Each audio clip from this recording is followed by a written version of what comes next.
Maya's mornings were always full of bright colors and small comforts.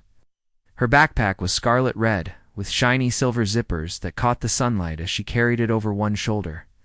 She had picked it herself the week before, excited to show her new bag to friends at school. Inside, her pencils were neatly lined up, her notebook stacked by color, and her favorite sandwich wrapped in wax paper. She liked things to be just so. Each day, Maya's mother, Sarah, would wake before dawn to prepare tea and toast. The soft hum of the kettle filled the kitchen as Sarah set a plate of cut fruit beside Maya's bowl of cereal.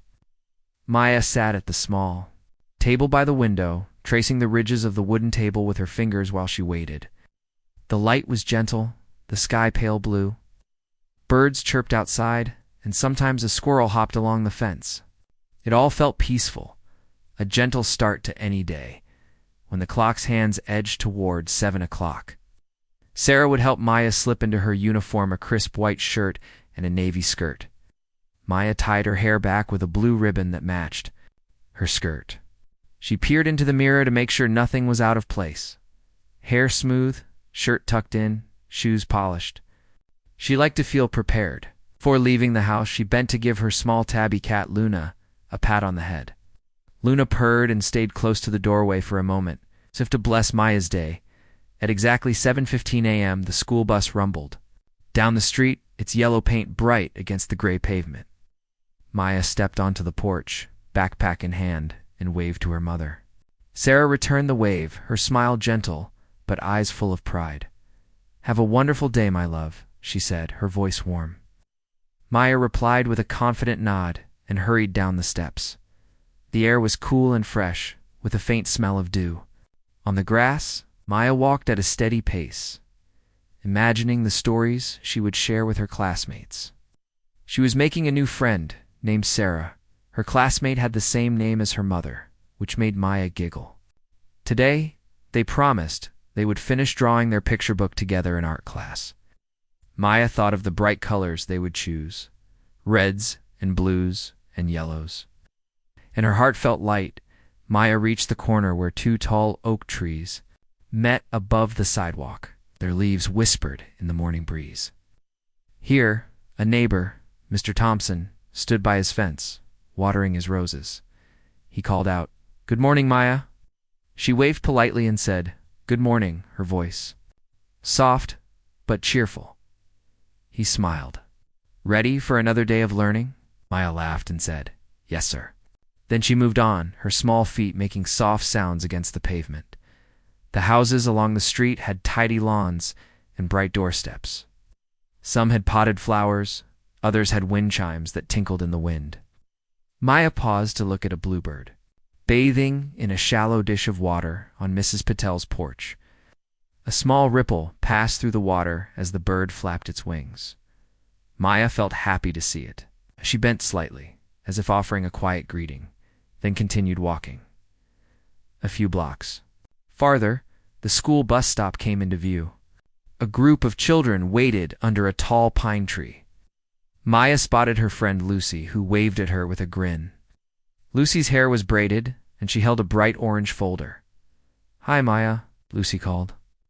Maya smiled back and joined the line. They chattered about the art project, giggling softly so they wouldn't disturb the other children. The bus was due any moment. The morning sun climbed higher, making the shadows of the trees stretch onto the street. The bus rolled up slowly, its brakes squeaking. The driver, a kind man named Mr. Garcia, opened the door with a nod. Maya stepped up, found her usual seat by the window, and settled in. She carefully placed her backpack on the seat beside her, and ran her fingers over the fabric for a moment. She felt a gentle thrill of excitement for the day ahead. But on this particular morning, something felt slightly different. The air seemed hushed, as if everyone were holding their breath. Looked out the window at the road behind her and noticed a black car parked at the curb near her house. She frowned. She did not remember seeing it there when she left. She looked again, but it was gone. She blinked, wondering if her eyes played tricks on her. The bus began its route, picking up children at each stop. Maya watched the world go by. In quick flashes, green lawns, mailboxes, the bend in the road where the old oak tree stood alone. At the next stop, the bus driver called out, "All aboard." No new passengers climbed on. At the following stop, the same thing happened. Maya grew curious.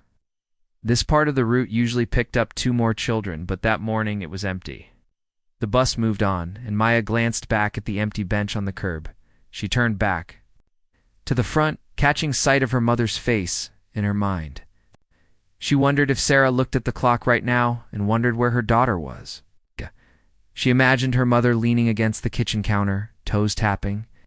Maya felt a little pang of warmth at the thought of her mother waiting.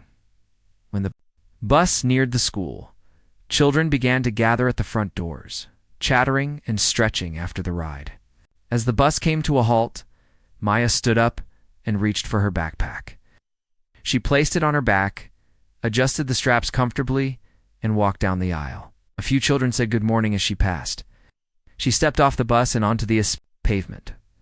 But when she turned around, the bus door was already closing. She heard Mr. Garcia say, "Be careful crossing the street."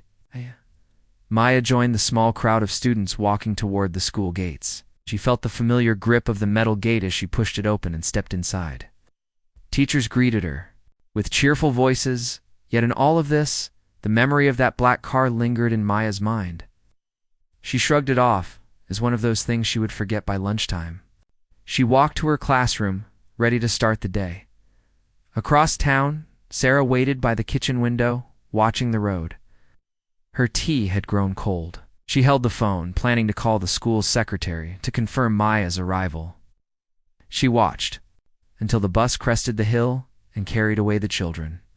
She did not see Maya on the road that morning. She waited, a rising lump of worry building in her throat. Inside the school, the first bell rang. Children found their desks, traded notes with friends, and listened as the teacher began the lesson. Maya sat by the window, her backpack beside her chair. She opened her pencil box, selected a green pencil, and began writing her name at the top of the page. When the final bell sounded before recess, the hallways filled with laughter. Maya left the classroom in a rush, forgetting the black car, excited for art class. But at the same time, Sarah called the school office. A calm voice answered and said, "She hasn't arrived yet. We'll let you know." Sarah thanked them and hung up. She moved to the door, ready to drive toward the school herself. A mother's heart cannot rest when her child is missing. In that moment, as 2 worlds pressed against each other, Maya's world of pencils and playgrounds, and Sarah's world of worry and unanswered questions. Both awaited the moment when joy would meet relief, for fear would deepen into a mystery that would shake their lives for years to come. The morning grew heavy with silence after Sarah huddled by the school office. As the minutes stretched into an hour, her heart pounded like a drum. She felt cold even though the sun climbed high and warmed the streets. Every second felt too long. She paced the living room, her slippers sliding on the wooden floor. At last, the school secretary called back. "We've checked again." The voice sounded kind but firm. No one saw Maya arrive. Sarah's eyes filled with tears. She clutched the phone and ran outside, her mind racing. Police cars appeared. On the street before midday, red and blue lights flashed through the windows, painting dancing colors on the walls. Sarah watched through the glass door as officers stepped onto her porch.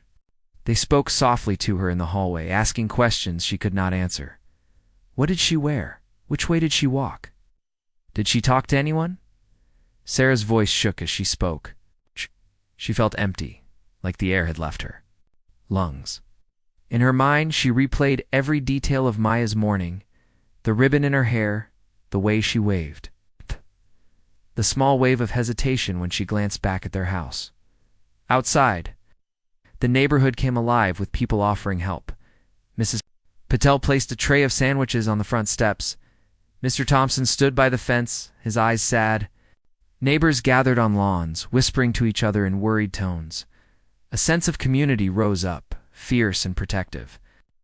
Children who had waved at Maya that morning sat on porches, stunned that their friend had not made it home. Phones buzzed, with group messages, "Have you heard? I'm going to the park. Let's spread out." Soon, a dozen people formed small search teams. Each group carried flashlights, bottles of water, as the missing child flyers Sarah had printed just hours earlier. The flyers showed Maya's bright face, the same smile she gave each morning. The paper rustled in the wind as volunteers taped them to street lights and mailboxes.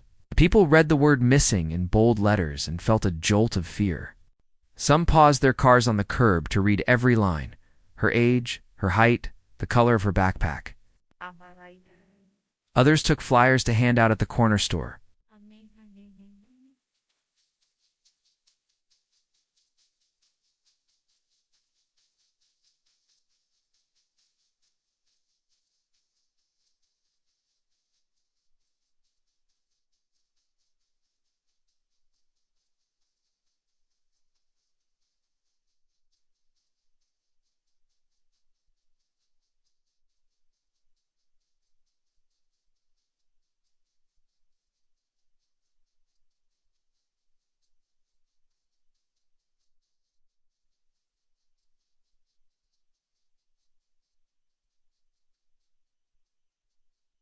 With I walked through alleys and under fences. They called Maya's name into the empty spaces. Maya, Maya. Their voices echoed between houses. They checked behind yards, peered into bushes, and scanned the branches of low-hanging trees. One group headed toward the small park at the end of the street.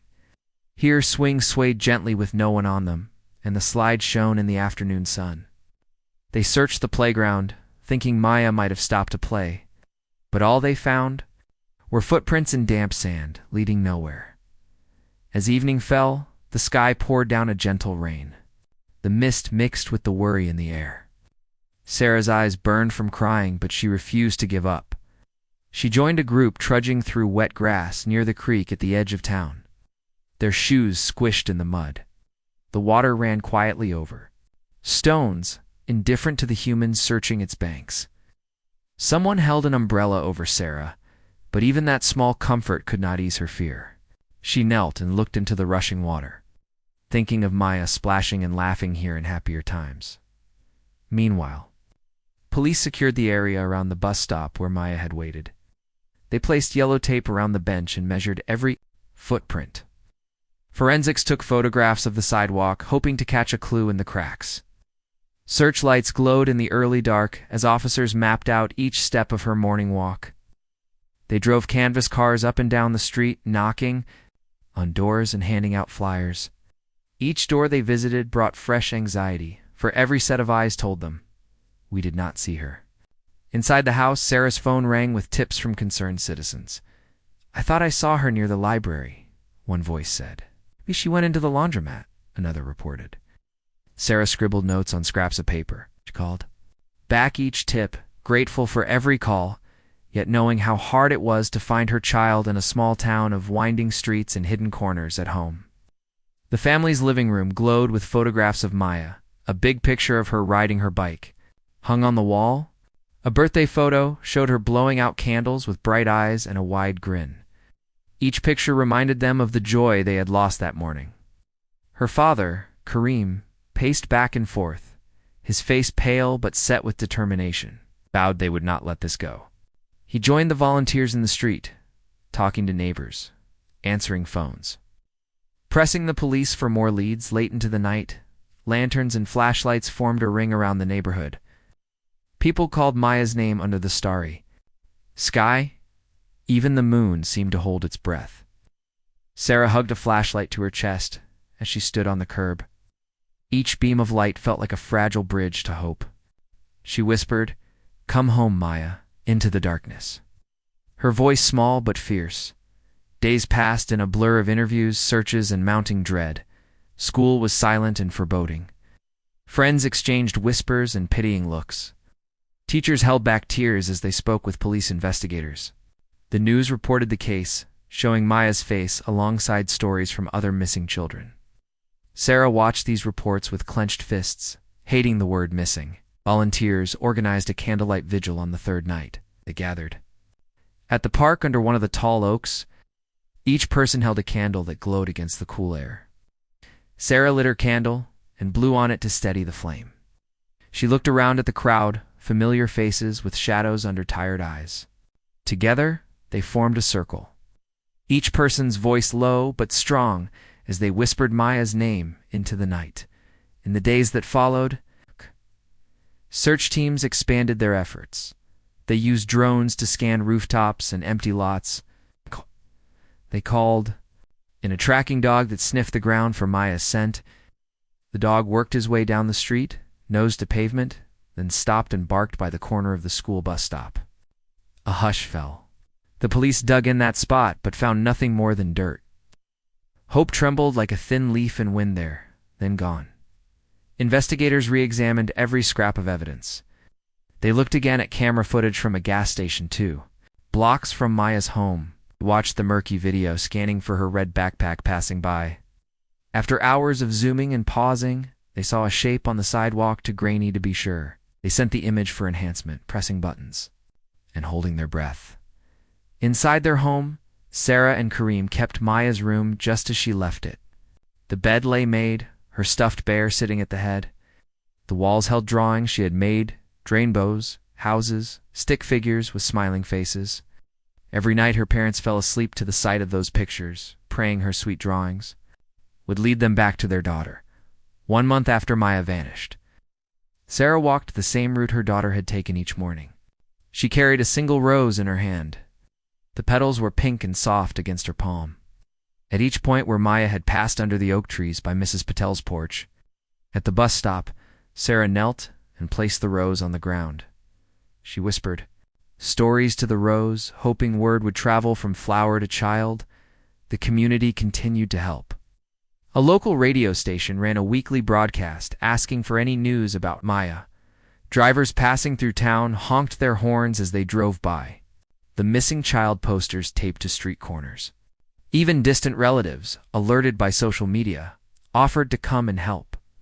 The search did not fade. It grew into something larger, a promise that no child would ever be forgotten in their town. But as the days turned into weeks, and weeks into months, the search grew colder. Tips dried up. Leads went nowhere. Maya's backpack remained missing, and the path she once walked became just another street with no sign of her. Yet in the hearts of those who loved her, hope refused to die. They carried on the search in small ways, by keeping her room ready, by lighting a candle each night, by telling stories about her laughter. They believed that someday, somehow, they would find the truth hid. 8 years had passed since Maya disappeared. The world outside moved on with its busy routines. Children grew taller, seasons changed, and old streets found new paint. Yet for Sarah and Kareem, time felt frozen in those first terrible hours. Of that autumn morning, their home remained a museum of memories and hopes, each corner holding a whisper of Maya's laughter. Maya's bedroom was still just as she left it. Every morning, Sarah would open the door and peer inside, as if the act could summon her daughter back. The bedspread lay smooth and unwrinkled. The stuffed bear perched at the head as if keeping guard. The dresser held Maya's favorite purple hair clips, and the mirror above it reflected the empty room with perfect stillness. On the wall, Maya's drawings remained tacked up bright rainbows, stick figures holding hands, the sun smiling down. They looked like messages sent through time, hoping someone would read them and know where Maya was. In the living room, a framed calendar marked the date of her disappearance in bright red ink. Each year, Sarah and Kareem added a small heart sticker on that date, one for each anniversary. On the 8th, they placed 8 hearts, one beside the other. Sarah's hands trembled as she pressed the final sticker against the paper. "I will never forget," she whispered into the quiet room. The search had grown cold long ago. Of finding Maya alive had dimmed, but neither parent would allow those hopes to vanish completely. The police file sat in a closet, a thick binder of interviews, reports, and photographs. Detectives still checked it now and then, but no new leads had come in years. The community that once rallied with search parties and vigils had slowly drifted away. Flowers wilted, flyers were replaced by newer posters, and the trail of fresh footprints faded into nothing. Yet every year, on the anniversary of her disappearance, the town would remember. Sarah and Kareem organized a small ceremony at the bus stop where Maya had waited that morning.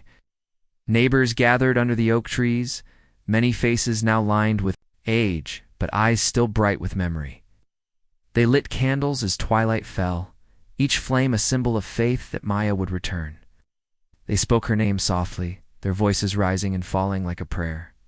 And in those moments, the town felt united. By a silent promise, no child would be forgotten here. Outside the home, the lawn bore a simple stone marker, Maya, always in our hearts. It stood near the front gate, where daisies and marigolds grew in a small garden plot. Sarah planted new flowers each spring, tending the soil as she would have tended Maya, watering every day and speaking gentle words to the seedlings. To her, the flowers were more than plants. They were living tributes to a daughter who still lived in her heart. As the years rolled into 8, life grew heavier with quiet routines.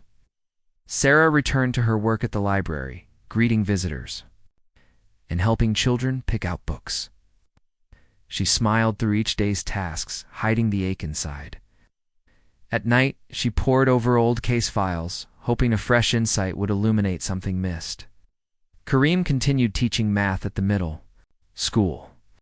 Each time he wrote equations on the board, he thought of Maya learning to count, her tiny fingers tracing numbers on the page. He caught himself glancing at the empty desk in his classroom once, set for a girl with bright eyes and a quick laugh. Neighbors still offered help when they could.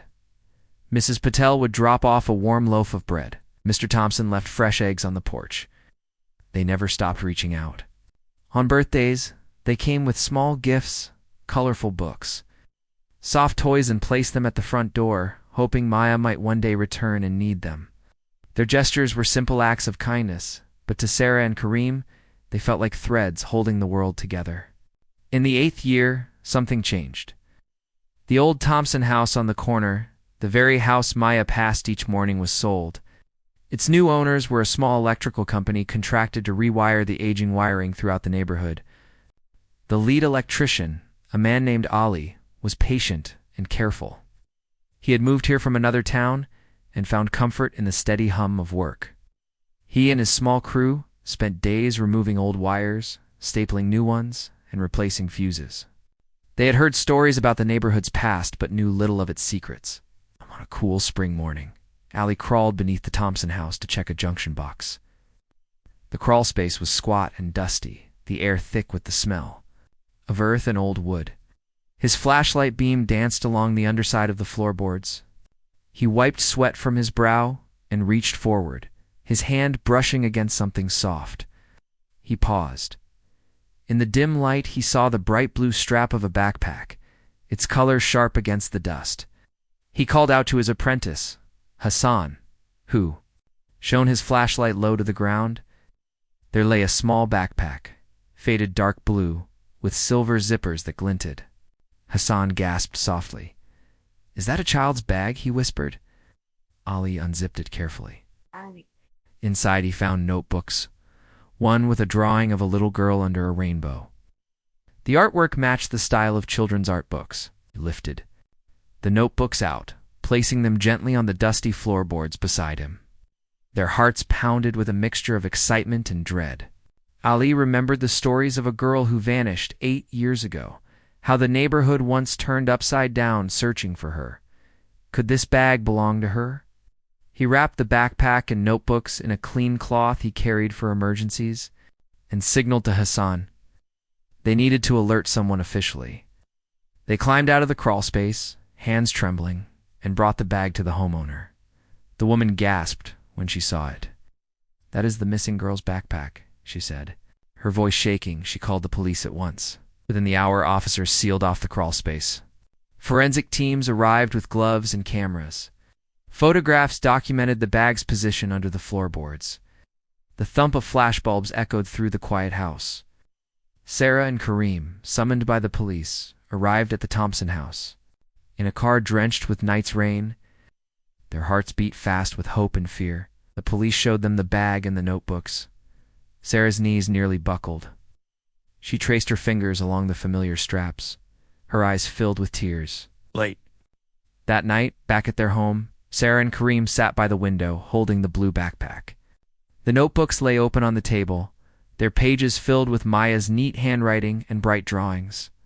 One drawing showed a girl with ribbons in her hair, smiling under a sun with long rays. Beneath it, in a child's block letters, were the words, "I love my family." Sarah closed her eyes, imagining Maya safe somewhere, waiting for this moment. For 8 years they had lived with questions and sorrow, but now those questions had a chance at answers.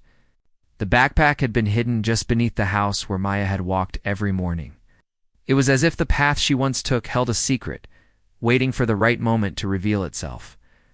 And now, in the quiet of the night, Sarah whispered into the still air, "We will find you, my love." And Kareem nodded, tears on his cheeks, believing with all his heart that the next day would bring the truth they had prayed for. Detectives arrived at the Thompson house early the next morning. They wore gloves and carried evidence bags. Their faces were calm, but focused. The officers moved slowly through each room, taking photographs and making notes. They studied the floor where Electricians had found the backpack. They measured every angle of the crawlspace opening and checked the wood around it. Dust lay thick on the beams, but the area around the backpack's strap looked disturbed, as if someone had moved it recently. A forensics team joined the detectives. They dusted the backpack for fingerprints and collected fibers from the straps. They found tiny bits of red ribbon caught on the zipper. That ribbon matched the ribbon Maya always wore in her hair. In the backpack's side pocket, they discovered an old art workbook page with a drawing of a girl in a house.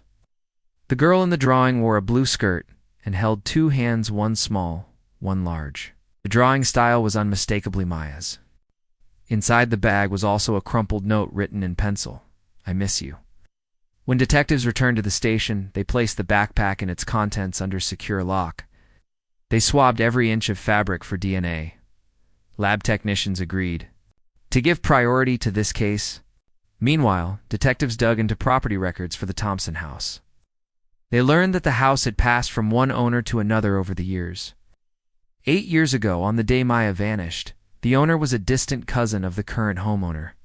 That cousin had lived alone and worked night shifts at a factory. Detective Ruiz, the lead investigator, studied the old interview transcripts from the original case. He reread the statements from neighbors who had seen a man near that house on the morning of Maya's disappearance. One person described a tall figure walking away from the sidewalk into the yard, carrying something small and blue. At the time, police had dismissed it as someone carrying a backpack to school. Now, with the blue backpack found under the house, that sighting looked far more important. Ruiz called the cousin in for questioning. His name was Omar, and he had moved out of town soon after Maya disappeared. He now lived in another state. But for this investigation, he agreed to return. When Omar arrived at the station, his face was pale and drawn. He sat on a metal chair in the interview room. Across from him, Detective Ruiz laid out photographs of the backpack in the dusty crawlspace. He asked Omar if he recognized anything. Omar swallowed hard, his eyes flicking between the images. "Is that my old house?" Omar finally asked. His voice was quiet. "Yes," Ruiz said. "Do you know how that backpack got there?" Omar's hands trembled. He shook his head at first, then looked away.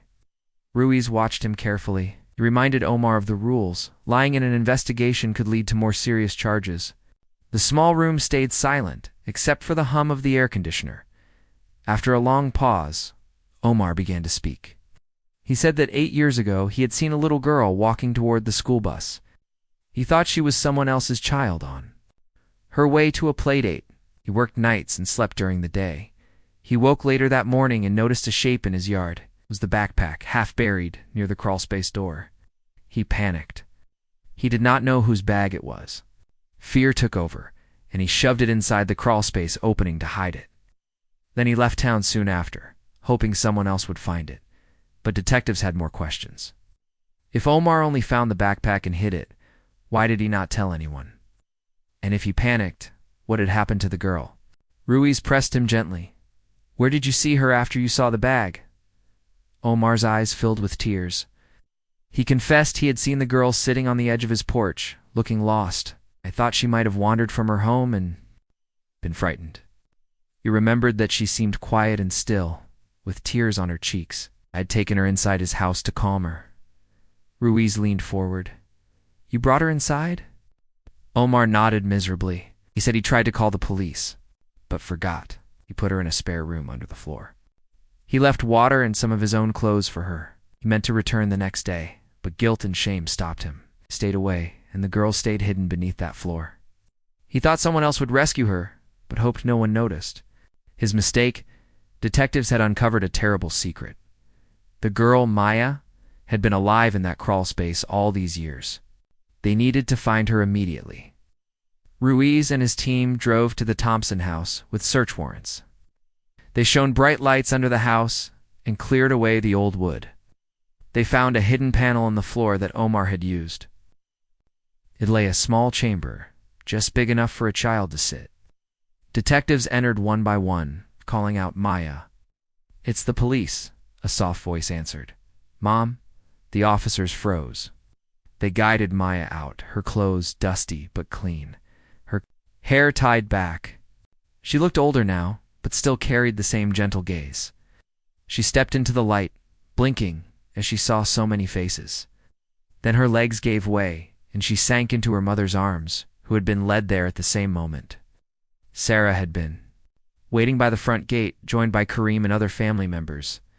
When Maya emerged, they rushed forward, tears streaming down their cheeks. Sarah held Maya tightly, whispering her name over and over. My sweet girl, you're home. Maya whispered back, I'm sorry, Mom. Sarah kissed her hair and said, It's not your fault. The detectives watched from a distance, their faces softening. They had solved the mystery after 8 long years. At the station, doctors and nurses examined Maya. She was hungry and thirsty, but unharmed. They gave her warm clothes and food. She spoke quietly about how Omar had cared for her at first, gave her water, let her sleep, and brought her books to draw pictures.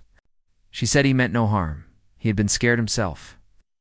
After that, the days and nights had blurred together. She kept herself busy drawing in her notebook and talking to Luna, the tabby cat that had snuck in through a hole. She named the cat. After Sarah's cat at home, Maya had held on to hope that someone would find her. The next morning, the family sat at their kitchen table, mugs of tea in front of them. Maya told her parents about the secret room, the cat, and the drawings she made. She showed them the sketches of the waterfall she imagined beyond the crawlspace, the stories she wrote about how she would escape one day. Sarah and Kareem listened, their hearts full of relief. Omar faced charges of unlawful confinement and obstruction of justice.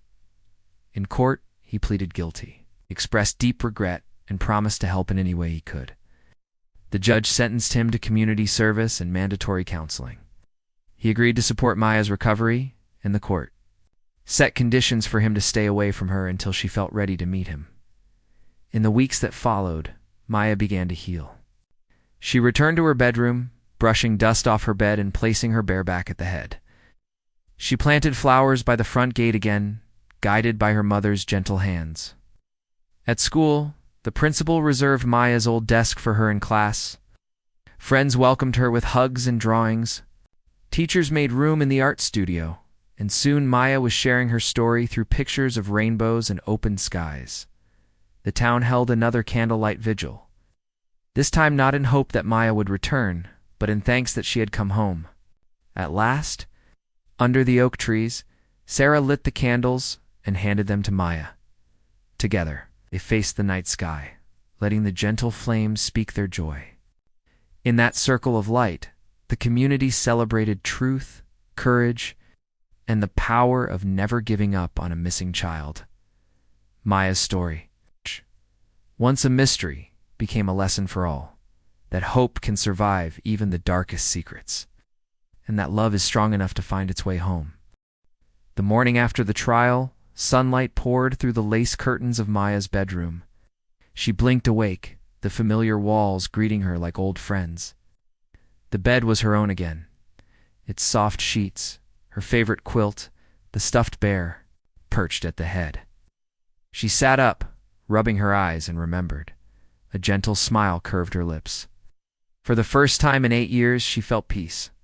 In the kitchen, her mother Sarah hummed quietly as pots clinked on the stove. The aroma of warm pancakes and sweet berries drifted through the air. Maya padded down the hall in bare feet. She wrapped her arms around her mother's waist. "Good morning," she whispered. Sarah squeezed her and replied, "Good morning, my angel." Her voice trembled with joy. The family sat together at the small round table, plates piled high. Kareem poured syrup over the pancakes and said, "Welcome home breakfast." They laughed together, something they hadn't done like this in a long time. After breakfast, the three of them stepped outside. The front yard was bright with spring flowers, daisies, marigolds, and tulips nodding their heads in the breeze. Maya knelt by the stone marker that read, "Maya, always in our hearts." She pressed her fingertips into the soil and whispered, "Thank you for waiting." She planted a small new bloom, its petals pink as dawn. Sarah helped, patting the earth gently. Kareem knelt beside them, his smile wide and proud. The flower garden felt alive again, a symbol of what had been lost and what was found. Later that day, the school bus rumbled up the street. Maya stood at the gate, her backpack snug on her back. Inside it were fresh notebooks and colored pencils, tools for her next chapter. When the bus doors opened, she hesitated for a moment. Looking at the empty seat next to her that she had saved all these years, she climbed aboard and found it, sinking into the cushion with relief. A friend, Lucy, waved and said, "We missed you." Maya's heart swelled. She waved back, her voice soft. "I missed you too." At school, the principal met Maya at the entrance. He led her through the halls she once knew, now buzzing with laughter and learning. Teachers embraced her, offering warm smiles and gentle encouragement. They had all imagined her return for years, almost believing in a dream. Now she was real right in front of them. In the art room, the walls displayed bright paintings, rainbows, sunshine, and open skies. One painting in the center showed a little girl standing outside a house, its front gate open wide. Underneath, in neat letters, were the words, "Welcome home." Maya's eyes brimmed with tears. She placed her hand on the frame. This painting was for her. Homework and lessons felt different now. Math problems were no longer a reminder of empty desks. Language arts meant writing stories of hope. During recess, Maya ran across the playground, laughter bubbling from her lips. She climbed the monkey. Barzan swung on the swings, just like the other children. Each moment was a victorious step away from the darkness she had known. She savored the feel of sunlight on her face and the wind through her hair. After school, Sarah and Kareem drove to the old Thompson house. It stood quiet on the corner, its walls freshly painted and the yard tidy. Maya sat in the back seat, holding her mother's hand. Together, they approached the front door. The electricity company had finished their work weeks ago, but the house still held the memory of the hidden room. Detectives had sealed that crawlspace shut and left a small plaque above it that read, "No more secrets." Maya looked at the plaque and smiled. "I'm not scared anymore," she said. Sarah kissed her forehead and said, "You are so brave." That evening, the family held a small gathering in their backyard. Fairy lights twinkled overhead and neighbors came bearing dishes of food and bright balloons. The air was filled with laughter and soft music. Maya's friends decorated cupcakes with colored icing, spelling out her name on each one. Someone brought a chocolate cake with 8 candles, one for each year she had been gone. Sarah and Kareem helped her light the candles. Maya closed her eyes and made a wish. Then she blew them out in a single triumphant breath. Everyone cheered. As dusk deepened, friends and neighbors formed a circle around Maya. Each person held a lit lantern. One by one, they spoke a memory or a wish. I remember her shy smile. I hope she knows she is loved. I wish her dreams are bright. When it was Maya's turn, she held her lantern close and said, "Thank you for never forgetting me." Her voice was steady, full of calm strength. The lanterns then rose into the twilight sky, drifting upward like gentle fireflies. They glowed against the dark blue canvas above, carrying hopes and dreams to the stars. In the weeks that followed, Maya settled into her new normal. She kept journals filled with drawings and words about her days. She painted images of gardens, open skies, and family hugs. Sarah helped her build a small art studio in the spare room, painting its walls white so colors would shine. Now when Maya drew, she no longer drew closed spaces or hidden rooms. Instead, she painted big landscapes, fields of wildflowers beneath wide blue skies. Each stroke of her brush felt like a new beginning. At home, the evenings were gentle and routine. Family had movie nights on the couch, popcorn bowls between them. They told stories before bed, laughter weaving new, happy memories. Maya snuggled under her quilt, sometimes staring at the stuffed bear on the shelf. She whispered goodnight to it, then closed her eyes, no longer fearing the dark. Instead, she dreamed of days filled with friends, adventures, and the simple joy of being home. One day, Omar, the cousin who had hidden her, reached out through the family's lawyer. He asked if he could send a letter.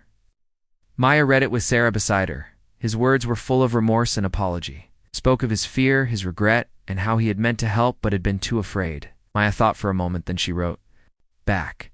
She told him she forgave him but needed time to heal. She thanked him for caring for her in those early days and asked him to learn to be brave in the right ways. Sarah helped her seal the envelope, and the letter went out with a fluttering of hope that healing could reach even the darkest parts. Months later, the town held a festival in the park under the oak trees. There were food stalls, music, and games for children. At the festival, a big mural was painted on a wall, a rainbow over a house with open doors. Above it were the words, "Every child deserves a safe journey home." Maya stood beside the mural with her family. She placed her hand on the painted rainbow, tracing its curve. A reporter asked her how she felt. She said simply, "I feel safe."